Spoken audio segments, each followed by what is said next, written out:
I spent most of my career and most of my life, because of my upbringing, thinking that I wasn't good enough, that nothing I was doing was really making a difference or penetrating my audience. That I always felt like there was a contingent in the audience that was still laughing at me, making fun of me, and was unsure when people paid me compliments whether they were being sarcastic or like it was that bad. It's hard, it's an awful thing to say that now, but it's true. I always felt just persecuted somehow. Just never lost that feeling from my childhood and growing up with my mother and the people around me that pretty well abused me constantly. I never got over that. It took years of my life to accept that, number one, I was different.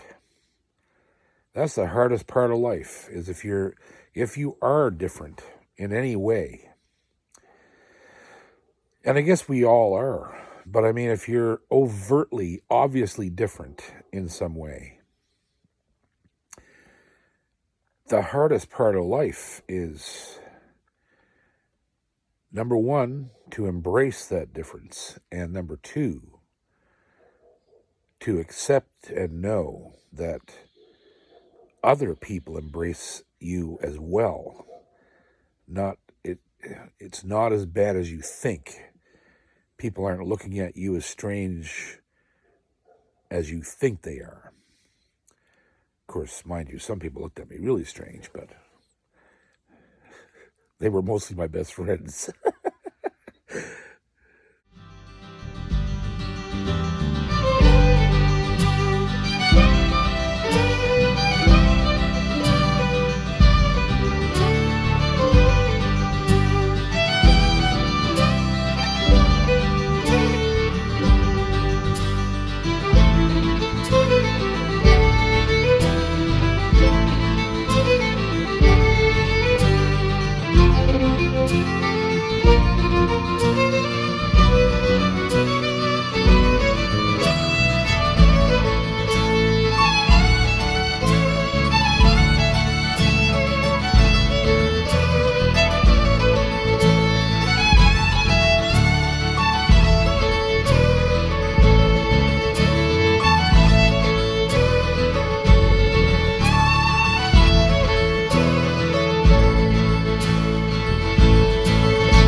One of the things that started to happen to me in the early part of that time period after, the marriage ended was I started to unbelievably, it's hard to even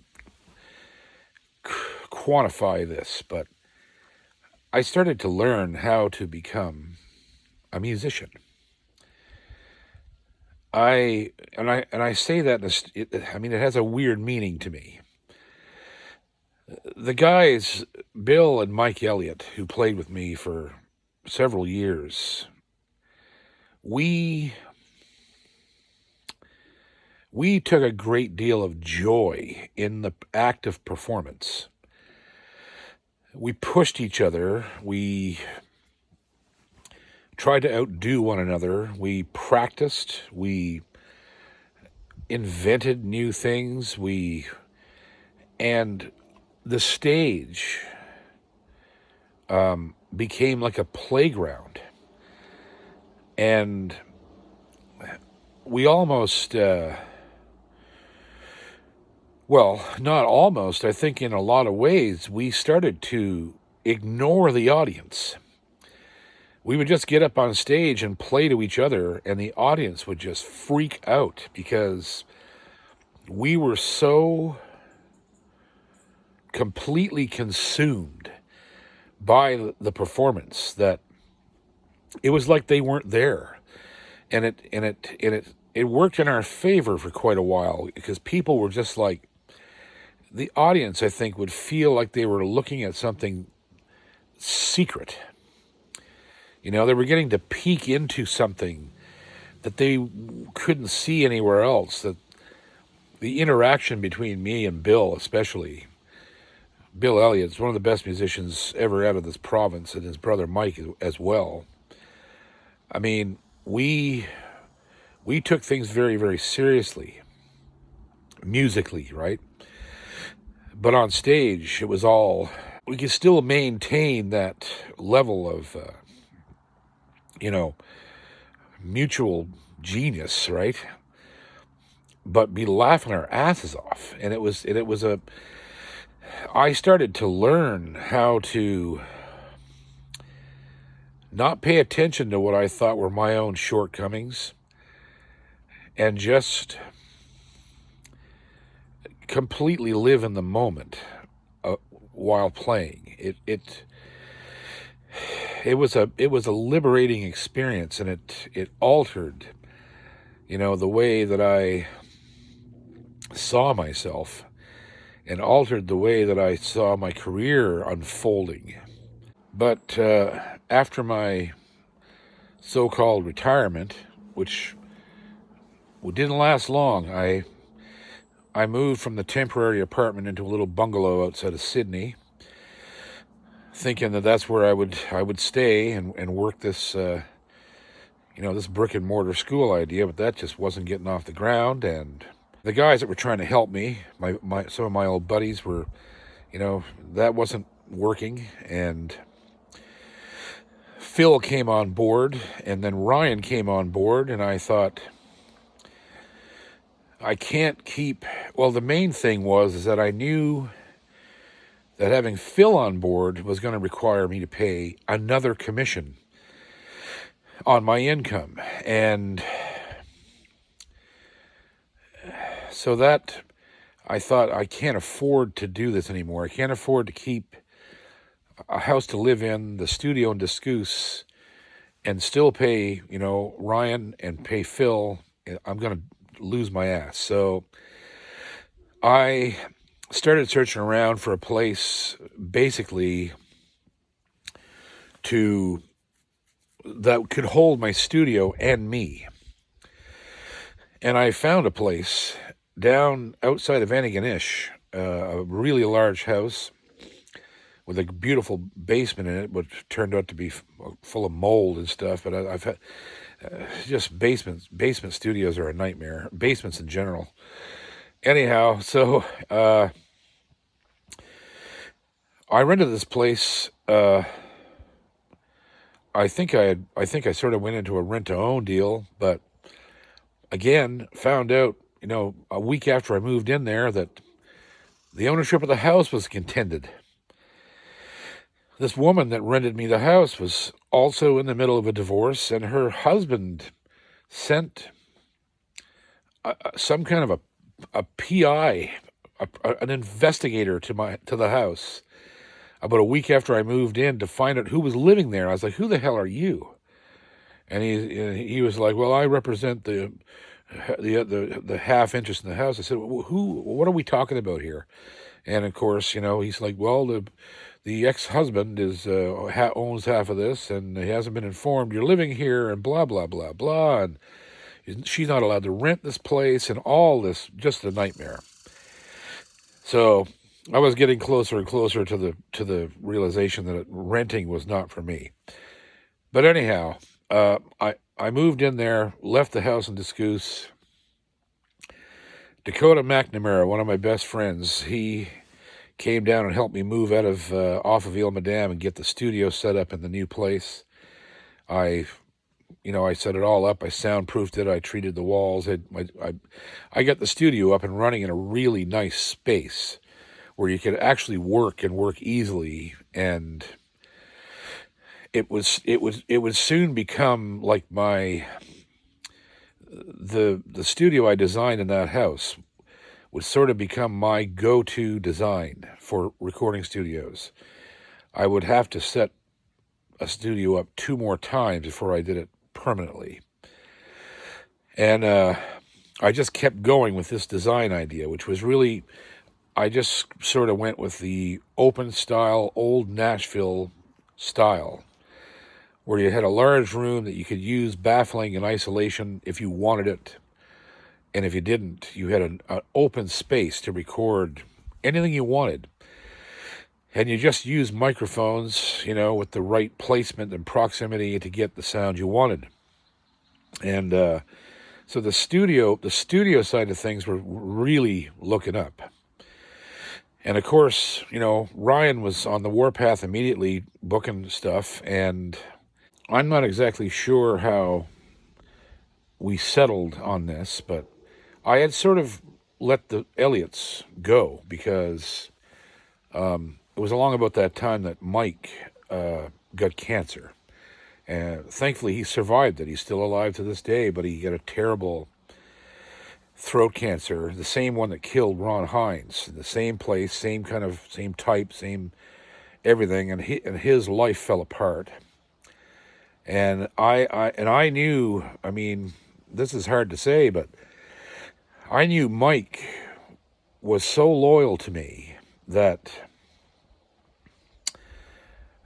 I was afraid that he would forego treatment to be on the road with me. He was that kind of loyal to me. And as it was, we had to do quite a bit of talking to him to get him to go for treatment. And if he hadn't, he'd be dead now. But he did finally go get all the treatments, and he's free of cancer, like they cured him. It was pretty well a miracle, because, Ron had the same exact cancer. He didn't have a chance.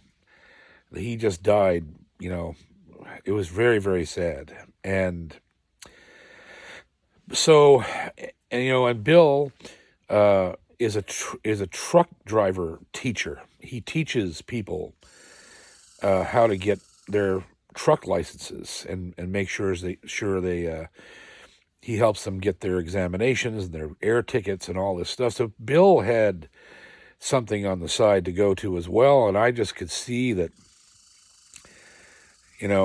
I didn't want to go back to work with them because I couldn't pay them.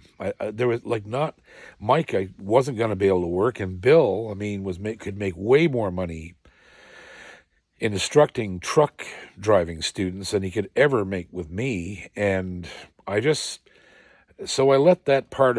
all that go. It wouldn't stay gone, mind you. Somehow, I'm not even sure how this happened, but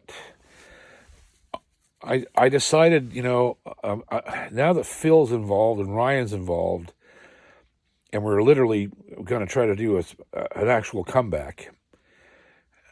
And we're coming back from, 3 years of, it's 2012 at this point, and it's been pretty well 3 years since the wreck and the divorce and all of the debauchery I got caught up in, and not paying attention to my career or my future and any of these, my musical future.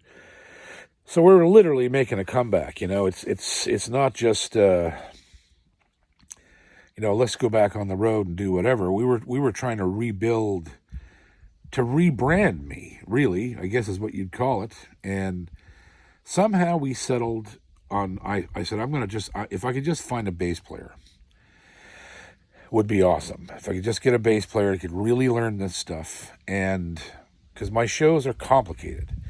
I don't mean for my shows to be complicated, but the music I've written and learned and perform all the time is just really difficult. There's some incredibly complex arrangements, and you just can't get just anybody to do it. And so somehow we settled on a young woman named Emily Dingwall, who I don't even remember. I remember sending her music and saying, okay, here's the songs, and we'll get together and see how you do, right? And of course, this woman, well, I had known her for quite a while. Her and her sister had a band called Rosa. They were a duet, two sisters, man. Their vocals were just incredible. Emily was an incredible singer.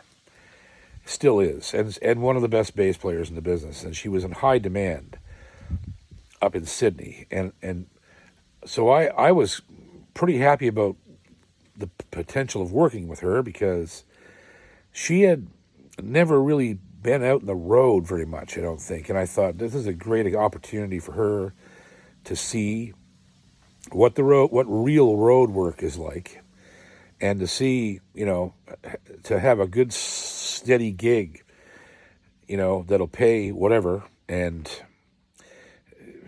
get her. I've always loved doing that. I've loved working with musicians who deserve a chance, deserve to go out and do, grander things than they are doing. Everybody needs that opportunity, to go out on a bigger stage, to go out on a bigger festival, to go to a province or a city or a country they've never been to. Like, it's every musician who, spends time on their craft and takes it very seriously, they all deserve that chance. And so I thought, this is great. I'm going to have a great bass player. And of course, when I on the first rehearsal, I sat down with her, started playing this material, man, she knew the stuff better than me. She had memorized every single nuance from the records, like just unbelievable recall and technique. And another thing I loved about her so much was that she was an absolute knockout. And I'm talking just Hollywood beautiful, and she was gay. And I I used to, one of the things that, she felt safe with me on the road, because it became an issue a few times. Men, would see her and start twittering and falling all over themselves, and so she felt safe, because sometimes people thought we were a couple, but we'd straighten them out on that. But mostly, a lot of these guys that would come falling all over themselves, hitting on her and stuff, I would just take one look at them and they'd be gone. But some of the times that it happened was hilarious. We hit it off musically, like, so well. Our live performances were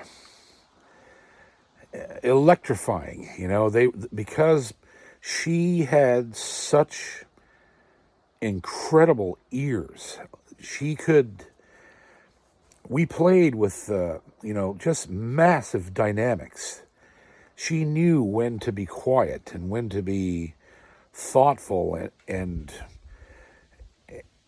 she forced me to almost do it myself. Like, I knew that she would follow me dynamically down any rabbit hole.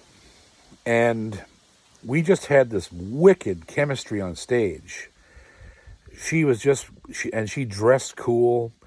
She was dressed like an old hippie chick, just the coolest clothes and bandanas and jewelry and jeans and, plaid shirts, and she just looked really good on stage. And she added so much to my show, not just as a person and as a personality, but musically. She didn't even know this, and neither did I.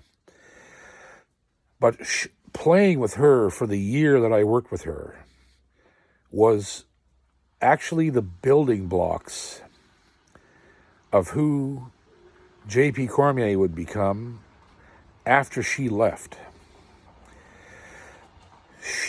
Playing with her taught me subconsciously, I didn't even realize it was happening, that I didn't need that much support playing live, because mostly she was such an intelligent player. She just filled the holes where they were and let me do my thing. But we created a singular sound out of the two instruments. And she even started playing, she had a beautiful, I believe it was an Ernie Ball electric bass, but then she moved on to a Kayla ukulele bass, which was really cool, that she learned to play on the fly and became one of the best uke bass players I ever saw. And so we had a tremendous year together on the road. We traveled everywhere. We were all over North America for a whole year. One of the things that I loved about her, and I loved her with all my heart. We became so close, just like brother and sister. It was amazing because of her orientation, we were able to interact with each other without the complication of anything beyond, a true friendship, right?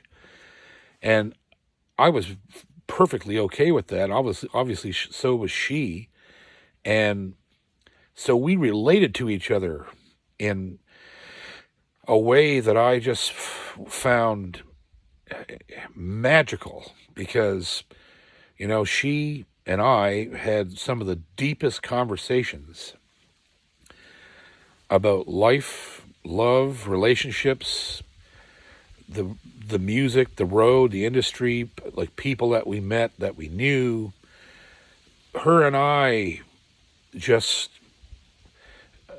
I call her the female Dave Gunning, because her and I were as close as any two people could be without being blood family.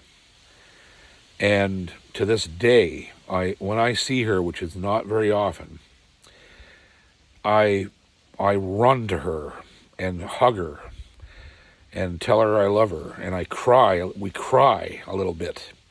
I well up around her, because she was with me in one of the more difficult times of my life, and witnessed some of it. My personal life at that point was still in a bit of a shambles, and she witnessed a lot of it, and she very quietly, she had too much class to,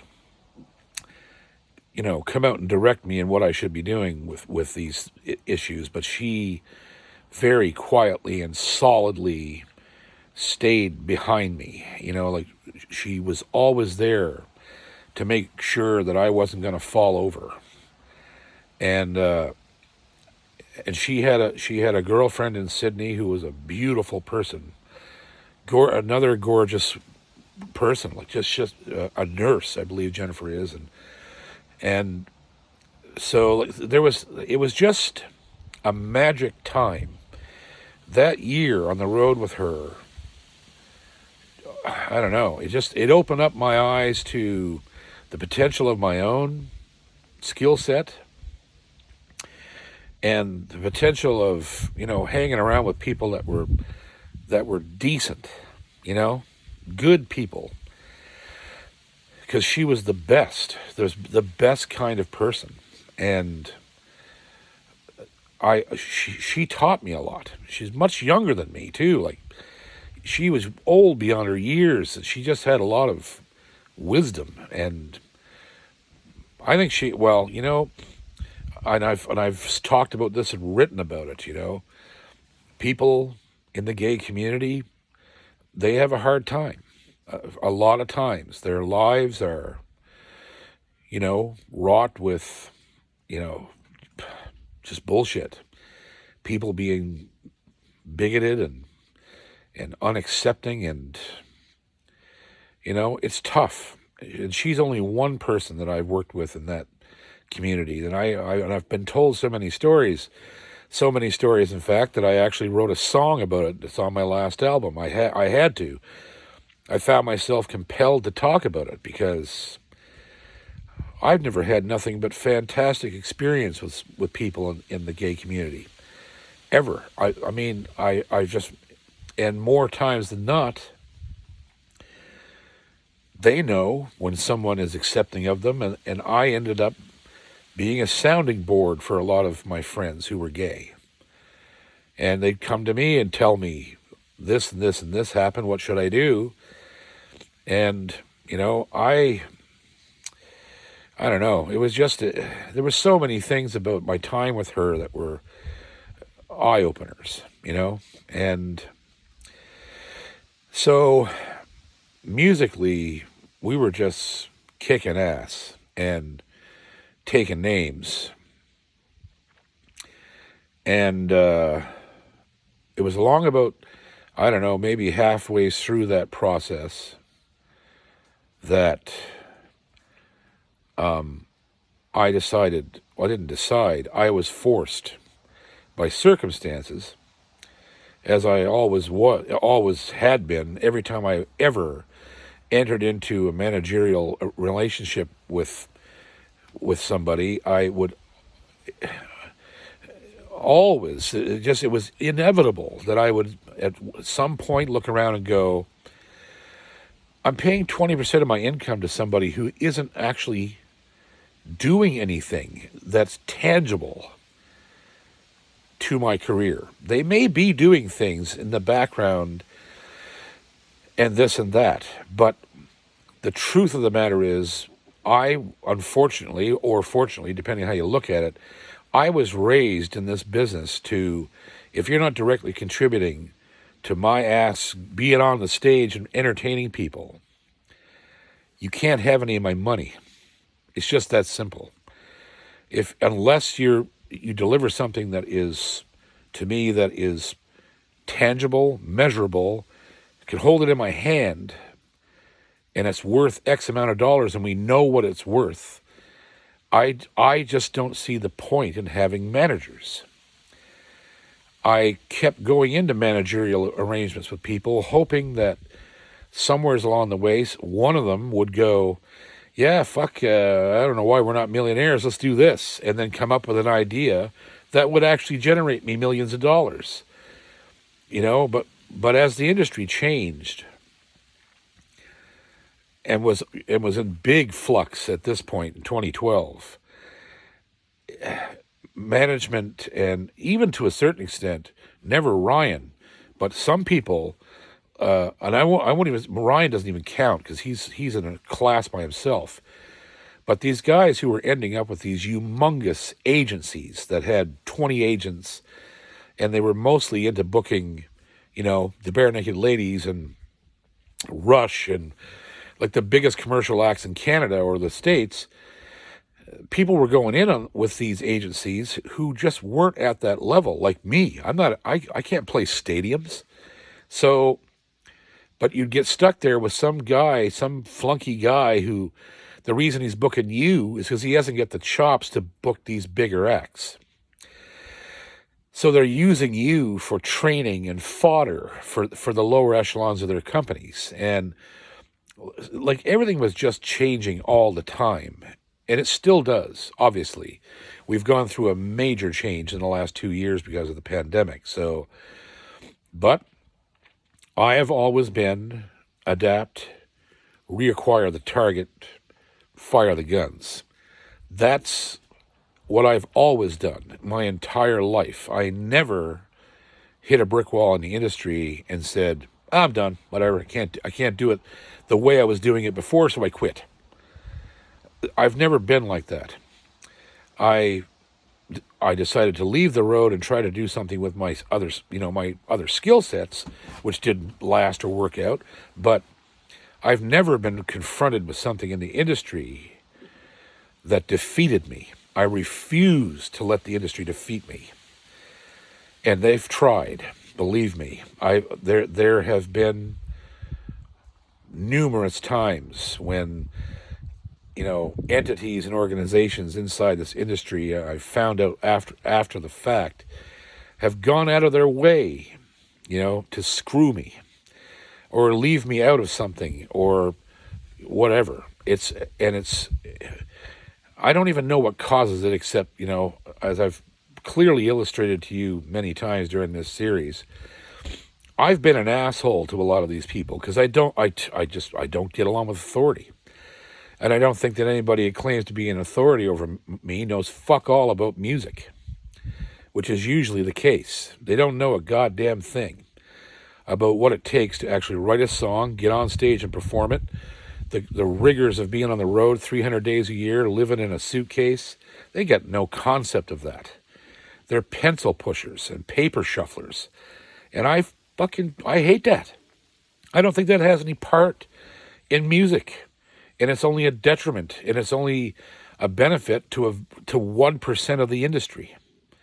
So, anyhow, that was a big rant, but fuck, I couldn't help it.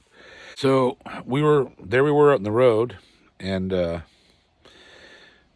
got to tell this one story because it's really funny. But Emily and I loaded up in the pickup truck, and it was in February, it was middle of winter, and we were doing a tour right across Canada. And one of our first gigs was up at a big hall in Thunder Bay, Ontario. And sure enough, it was a licensed event, and it was a great gig. It was sold out, and there was a young fella, maybe 18 years old, who was sort of like a busboy. And he was helping, clear tables, take glasses, blah, blah, blah. And when we walked in there for sound check, he was in there. And he couldn't take his eyes off Emily. I was just watching him, and he was completely just Twitter-pated. And I looked over at Emily, and I said, "You better watch that one." And she was kind of smiling to herself and not saying very much. And so we were on the break, and here we were walking out this side door, and this kid came with a big tray of glasses, right? And we walked by, and he passed behind us, and I saw him out of the corner of my eye. He was walking along, like looking at her, and I think he fell over his own fucking feet and dropped the whole tray of glasses. It just smashed everything. And by this moment, her and I were out the door, and I started laughing. I couldn't stop. It was sad, but poor bastard, right? He probably had to pay for all those glasses, but it was really funny. And Emily and I sat in the truck for the break. It was a blizzard, and we're sitting out there, and I was saying, Jesus, man, this must get tiresome for you, right? Like, she said, oh yeah, she said, but mostly I don't have a lot of problem with it, but we got a good chuckle out of that one. I'll tell you, that was really funny. And that was just one example of, times that something like that happened, or I had to just, reach and grab a guy and say, get away. But mostly she handled it herself, but it was really funny. And so it was along about this time, but midway through, I decided that I just couldn't afford to pay Phil. And the reason I knew that is because I was behind a few $1,000, I don't know how much it was, $4,000 or $5,000 in commissions. I couldn't afford to pay him.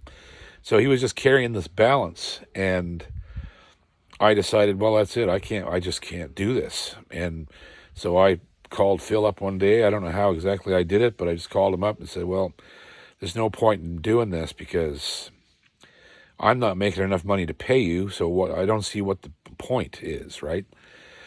And we'll have to work out this balance some other way. And Phil didn't take it very well, because the first thing he did, and now mind you, I'm not calling him out on this. This is what people in his line of work are trained to do. And so he got on the phone to Ryan and basically said, well, JP's just fired me, so I'll be expecting you to drop him. He tried to talk Ryan into dropping me as a client because he was no longer working with me. And of course, Ryan told me afterwards, right? And I just thought, Jesus Christ, Phil. I mean,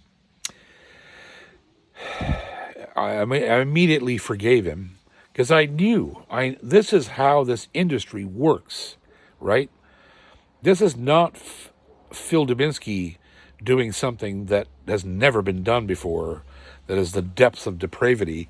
This is in the rule book of the music industry. So Phil decided, as I wasn't going to work with him anymore, he was going to take away my livelihood by having Ryan drop me as a client, leaving me with no agent and no way to get work, right? That was the deal. I think he even used the language to Ryan, well, you have to drop him. How else is he going to learn a lesson? Man, I was 42, 43 years old. I didn't need any fucking lessons in this business.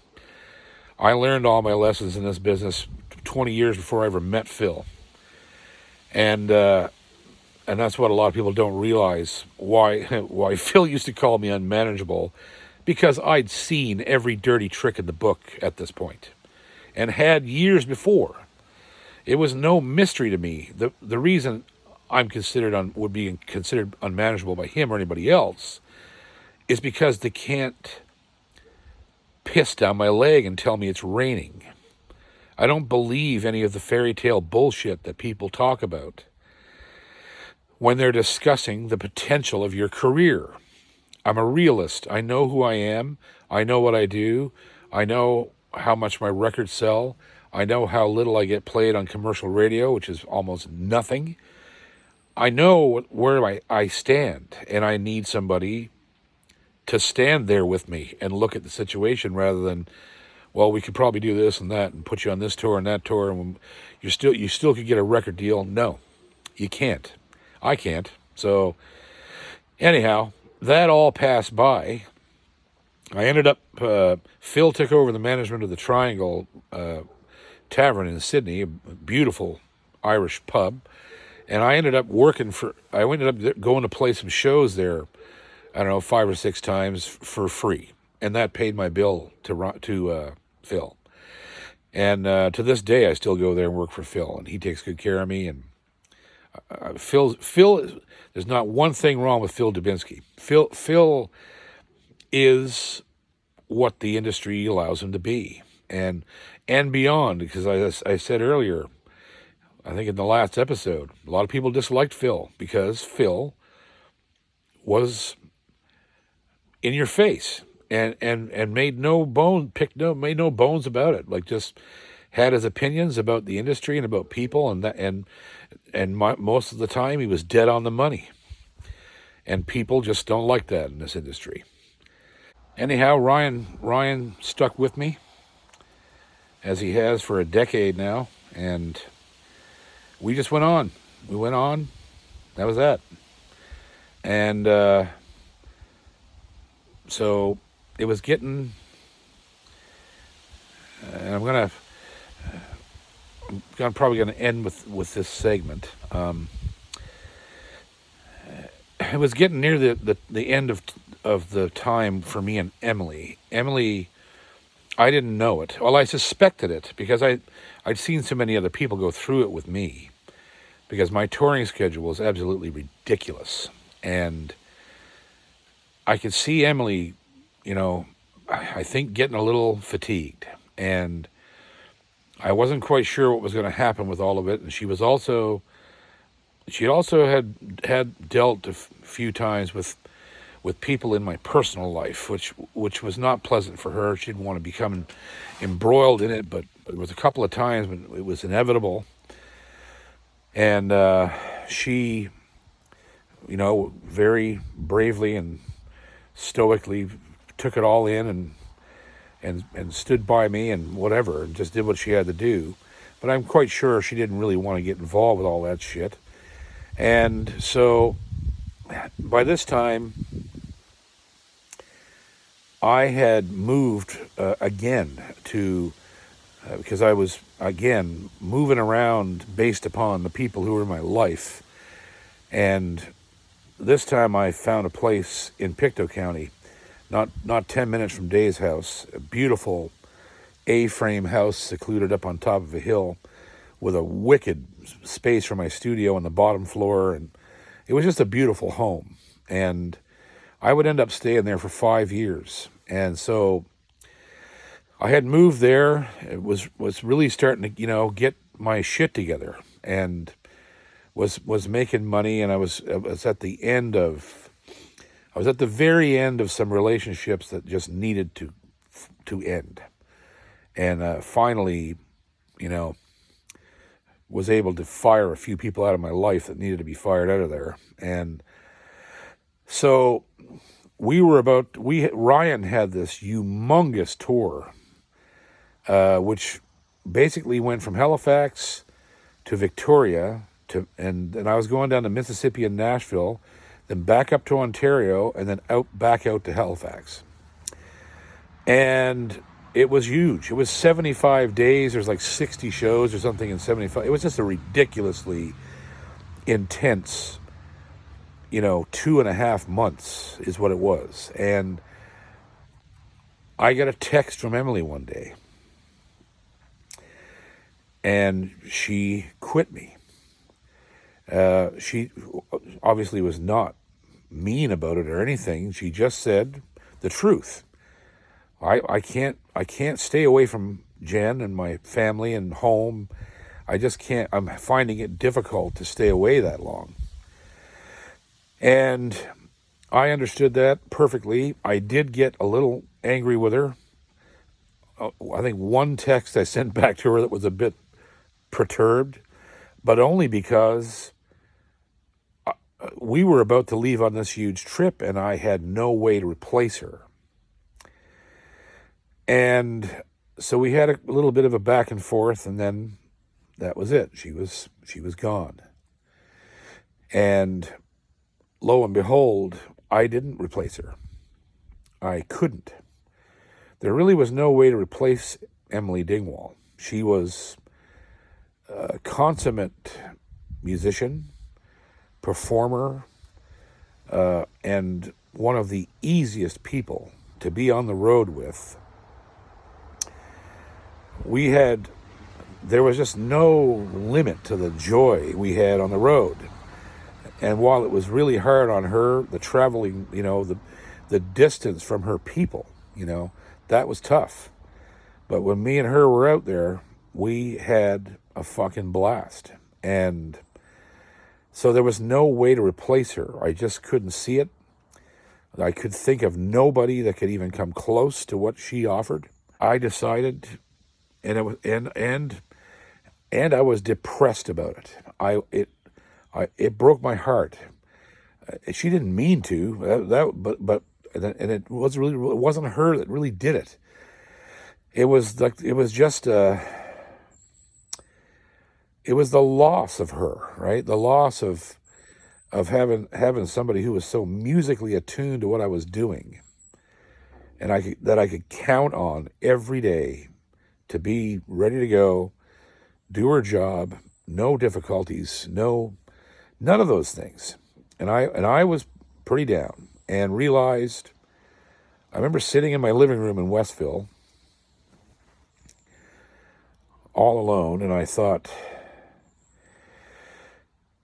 I can't do this again. I can't, I don't know what number she was, 18 or 19th bass player that I'd had in my life. And I was like, I can't do this again. I cannot train one more human being to do this job. I can't do it. And there were so many variables with people if you didn't know them, and I'd seen too many people who were, good to start out, but then you get out on the road with them and all of a sudden they're stoned all the time, or they are in trouble all the time out in the road, or they're doing whatever, and you go, fuck, I can't deal with this. I'm trying to put a show on, and I also have to deal with the fact that this guy's a fucking idiot. And I couldn't see myself dealing with it anymore. So I remember called Ryan. I don't remember what I told Ryan. I know I told him I was scared shitless, and I didn't know what to do. I wasn't sure what I was going to do. And that's when I made the call to Dave Gunning. I'll never forget this phone call. I'll never forget this phone call because this was something that was never public. I didn't really talk to anybody about this until much afterwards. And I called Dave, and I was despondent. And I said, listen, I got this huge tour. Emily has just quit. And I don't know whether I can do this anymore. I don't know whether I said, there's no way that I can entertain people by myself. I said, I'm not equipped for it. I don't know how to do it. I've never done it. And I'm terrified. I don't know what to do. I'm really seriously considering calling Ryan up and canceling this entire trip until I get my shit together and decide what it is I'm going to do, because I just can't do this. This is something that's beyond my abilities and beyond my self-esteem and beyond my self-image and all of these things. I couldn't face that. Facing failure on my own. You know what I mean? It was one thing to get up on stage and make a mistake, and you had 2 or 3 people or even one person to take the spotlight off you long enough that you could recover in private in front of an audience. You know what I mean? It's a deep concept, right? But having people on stage with you is more of a blessing than anybody really talks about. And I surrounded myself with genius players.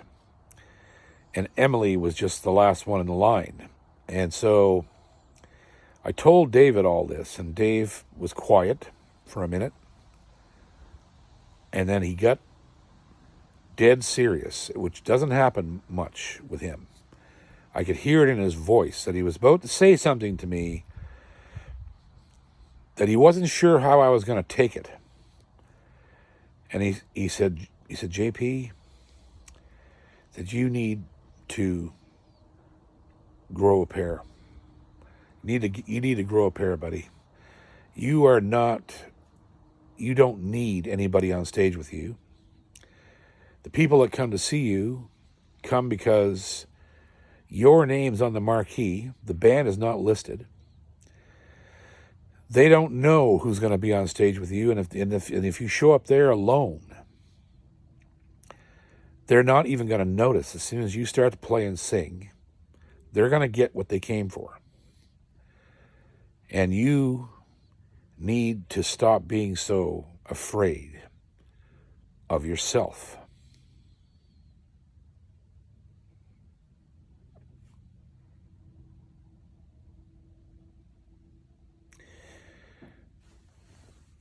One of the times in my life that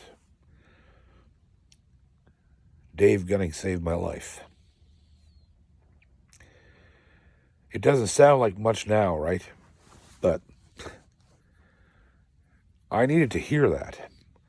It still terrified me. I was terrified. But my old brother believed in me. He had no problems telling me,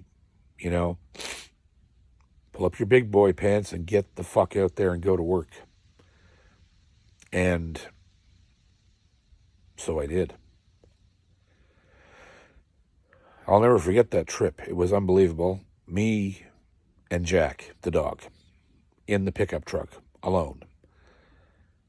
Played all the way to Vancouver, Victoria, all the way down to Mississippi, all the way back to Ontario, all the way back home. And I learned something immense. The first, I would say 3 to 5 shows, I was so afraid that I don't even remember what I did. I